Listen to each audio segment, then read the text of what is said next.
खास मकसद है, और मकसद ये है कि लोकसभा के चुनाव चल रहे हैं। लोकसभा के चुनाव मतलब होता है लोकतंत्र का महापर्व, और लोकतंत्र के महापर्व पे सबसे ज्यादा जो लोकतंत्र को मजबूत करने का काम किया है वो जे.एंड. कश्मीर ने किया है, और कश्मीर में भी बारामूला ने किया है, क्योंकि इतिहास में पहली बार 56% वहाँ के लोगों ने पोलिंग की है।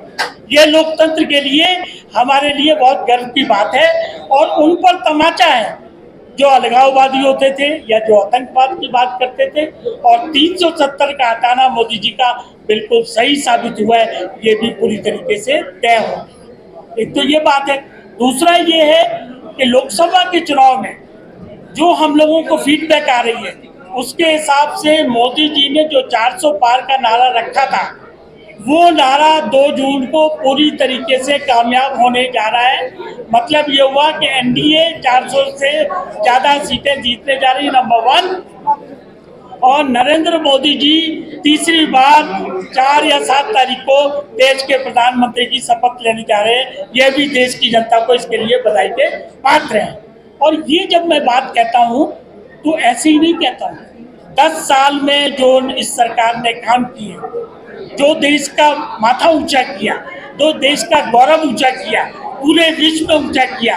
आपने देखा होगा कि G20 का कितना सफल प्रयोजन किया, राम मंदिर कितने सफल तरीके से बनाया, गरीबों को कैसे मुफ्त अनाज देके उन्होंने भोजन की व्यवस्था की, गरीबों को शौचालय बना के दिए, गरीबों को मकान बना के दिए, और स्किल इंडिया डेवलपमेंट खोला, इंडस्ट्रीज को आने के लिए तरह तरह की सुविधाएं प्रदान की।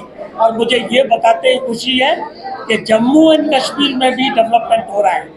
और जब मैं डेवलपमेंट कहता हूँ तो कहता हूँ कि एम्प्लॉयमेंट जनरेट हो रहा है। उसका एक उदाहरण है, कठुआ जिले में खास तौर से इंडस्ट्रियल एरिया बनाया गया, और उसमें इंडस्ट्रिस्ट आए, अपने कारखाने वहाँ लगाएं। उसके लिए सरकार ने क्या किया, 300% GST रिफंड सरकार करेगी।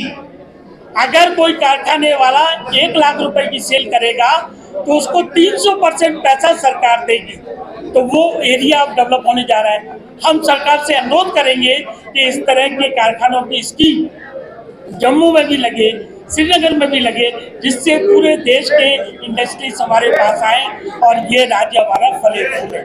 तीसरी बात मैं ये कहना चाहता हूँ कि जम्मू कश्मीर की समस्याएं चल रही हैं। जैसे ही नरेंद्र मोदी प्रधानमंत्री की शपथ लेंगे उसके तुरंत बाद हमारी पार्टी जम्मू एंड कश्मीर को पूर्ण राज्य का दर्जा देने के लिए अपनी डिमांड पुरजोर तरीके से उनके सामने रखेगी। और चूंकि हम एनडीए के घटक पार्टी हैं तो हमको ये विश्वास है कि वो ये वादा प्रधानमंत्री ने खुद भी किया है कि जे.एंड.के को पूरे राज्य का दर्जा दिया जाए। दूसरी मांग हमारी होगी कि जम्मू एंड कश्मीर में जो व्यवस्थापित हैं, माइग्रेंट्स लोग हैं, उनका भी परमानेंट सॉल्यूशन कर दिया जाए। पीछे श्रीनगर में उनको कॉलोनी बनाने के दिए जाने की बात थी, वो प्रोजेक्ट पे काम चल रहा है। इस तरह के छोटे छोटे पॉकेट में बनाया जाए। और एक 10 पॉइंट का हम एक डिमांड बनाएंगे, जो इमीडिएटली ओथ लेने के बाद एक डेलीगेशन जाएगा हमारी पार्टी का, और उसके नेता होंगे चिराग पासवान जी, मैं भी उसमें होऊंगा, स्टेट यूनिट के रफीक पटेल भी प्रेसिडेंट है, वो भी होंगे, और सब साथी लोग होंगे, और हम सरकार पर दबाव बनाएंगे कि इन मांगों को पूरा किया जाए। आज एक और खुशी की बात है, ये जो मौका है प्रेस मीट का, इसके पीछे एक और कारण है। हमारी पार्टी का विस्तार जे.एंड.के में पूरे तरीके से हो रहा है, और उसका उदाहरण आज की ये प्रेस मीट है।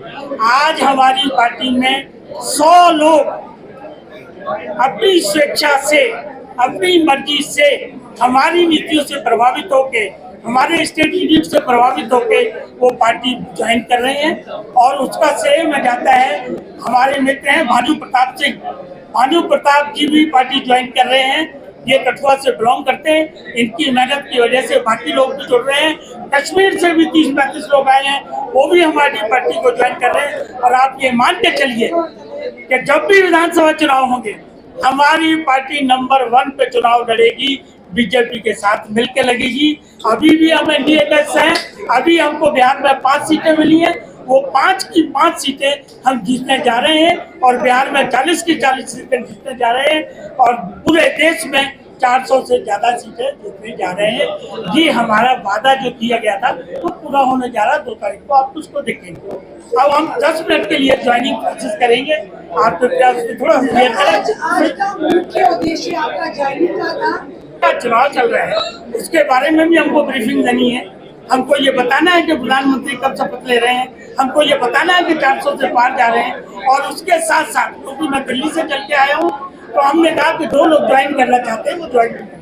जम्मू कश्मीर के युवाओं के लिए रोजगार के लिए क्या? मैंने अभी आपको कठुआ का उदाहरण दिया और उस इंडस्ट्री, एक इंडस्ट्री की बात बता रहा हूँ, उसमें 3000 लोग काम करेंगे।